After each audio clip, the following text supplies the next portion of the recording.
Les amis, bonjour. J'espère que vous allez tous et toutes bien et que vous pétez la forme. Bon, nouveau décor, de toute façon, je l'ai déjà à peu près assimilé dans d'autres vidéos. Mais aujourd'hui, on va pas parler de mon décor, on va parler du FC Barcelone qui a de nouveau calé en Liga face à Grenade, 19e du championnat du Challenger, sur le score de 2 partout. Alors déjà, on va commencer, on va pas perdre de temps.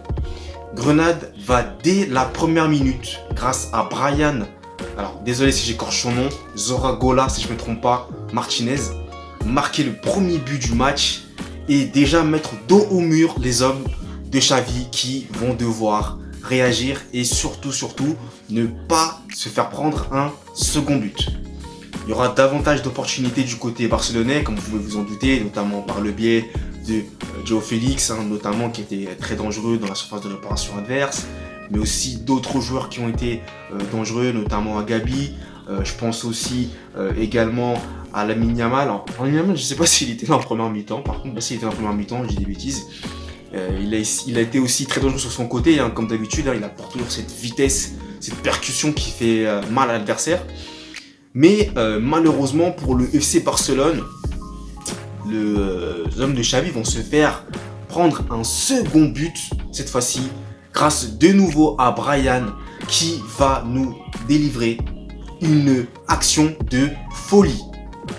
Déjà dans un premier temps, il va se confronter à Jules Koundé, qui ne pourra malheureusement rien faire que de se faire battre littéralement par Brian, qui va vraiment nous donner un but magnifique de l'extérieur du pied qui permet à Grenade de mener 2-0 et non plus 1-0. Donc là, le Barça est dans l'obligation de nous faire une remontada comme ils ont su le faire contre le Celta Vigo. Et là, autant vous dire que c'est plus compliqué parce qu'il y a des absents déjà. Lewandowski n'est pas présent. C'est vrai que vous avez quand même João Félix, j'avais oublié João Cancelo également qui est présent.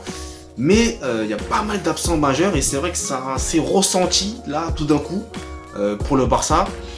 Mais malgré tout, le Barça va réussir et parvenir à marquer sur une nouvelle action grâce à Lamine Yamal qui permet au Barça de garder un espoir dans ce match et surtout de recoller à 2-1. Ensuite, seconde mi-temps, les amis, là ça va être très intéressant puisque le Barça va encore une fois avoir des opportunités de marquer, mais ça va pas marcher. Ils vont tout tenter, tout.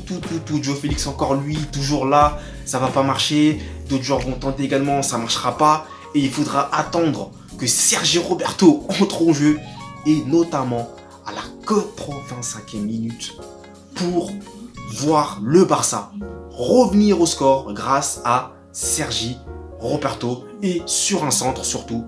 Ne pas l'oublier, il me semble, de Lamine Yamal, qui est aussi passeur décisif. Si je me trompe d'ailleurs, je vous mettrai quel était le joueur qui a centré. Mais en tout cas, ce qui est sûr, c'est que Sergi Roberto a fait une entrée décisive et il a marqué son but, ce qui permet au Barça de recoller à 2 partout. Par la suite, il va rester quelques temps, donc soit l'un soit l'autre, pour marquer un ultime but. Et Grenade a bien failli marquer un troisième but. Fort heureusement, le poteau sauve Ter Stegen. Mais par la suite, le Barça va avoir aussi une énorme opportunité et va même marquer.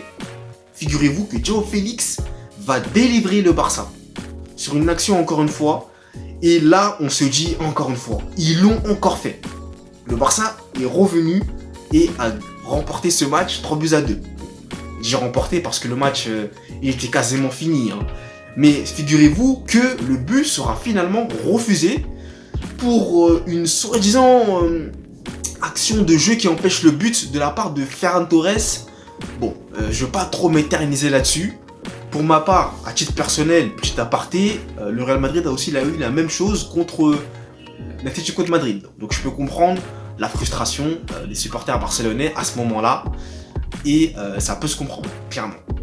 Donc ce qui veut dire que le but a été annulé et finalement le Barça ne parviendra pas cette fois-ci à l'emporter et va rester au contact du FC Grenade sur le score de 2 partout.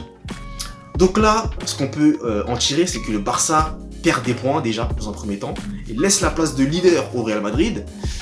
Et le Barça perd aussi des joueurs, et notamment Jules Koundé, qui s'est malheureusement blessé. Et là, c'est clair que je m'inquiète directement, vous vous doutez bien, pour l'équipe de France, qui aura son match de qualification pour l'Euro 2024 ce vendredi contre les Pays-Bas. Donc c'est clair que là, Deschamps va devoir trouver un remplaçant qui aurait similairement le même niveau de jeu que Jules Koundé.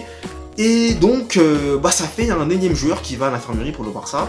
Ça commence quand même à devenir compliqué. Le Barça perd quand même beaucoup de joueurs. De Jong, Pedri, Lewandowski, Araujo. Maintenant, c'est Jules Koundé. Bon, Araujo, il n'est pas blessé, mais il faut qu'il revienne quand même pour vraiment assurer cette place de taulier au niveau de la défense, qui a quand même manqué, je pense, au FC Barcelone durant ce match. Et surtout en attaque, Lewandowski qui n'est pas présent. C'est vrai que ça va quand même être très compliqué, quoi. Voilà. Donc après, c'est clair que on va pas justifier ce nul par des absences, mais c'est clair que ça pèse. Quand vous voyez au milieu de terrain l'absence de Frenkie de Jong, qui est un joueur ultra important dans le rôle vraiment de relayeur, de faire ressortir le ballon tranquillement, de faire respirer toute une équipe, là on comprend vraiment que De Jong, son absence, est vraiment de taille. Et Pedri aussi, également. Voilà. Donc le Barça perd des points et le Barça se retrouve à la 3e place du classement, si je ne me trompe pas, derrière Gijón et derrière le Real Madrid, du coup. Donc, avec cette trêve internationale, les amis. Donc voilà, je voulais vous faire cette petite vidéo. Donc si vous l'avez appréciée, n'hésitez pas à me mettre un petit j'aime si vous avez aimé la vidéo. Je vous invite également à consulter l'intégralité de mes réseaux sociaux ainsi que mon blog sportif. N'hésitez pas à vous abonner à la chaîne si ce n'est pas encore fait. Et je vous invite aussi à consulter mon e-book disponible sur Amazon au prix de 4,99€ seulement. Le lien dans la barre de description également. Et j'ai aussi le site web si vous voulez également le commander. Moi, je vous embête pas plus longtemps et on se retrouve prochainement pour de nouvelles aventures et une nouvelle vidéo. Et surtout, merci à vous d'être toujours présents. Allez, peace!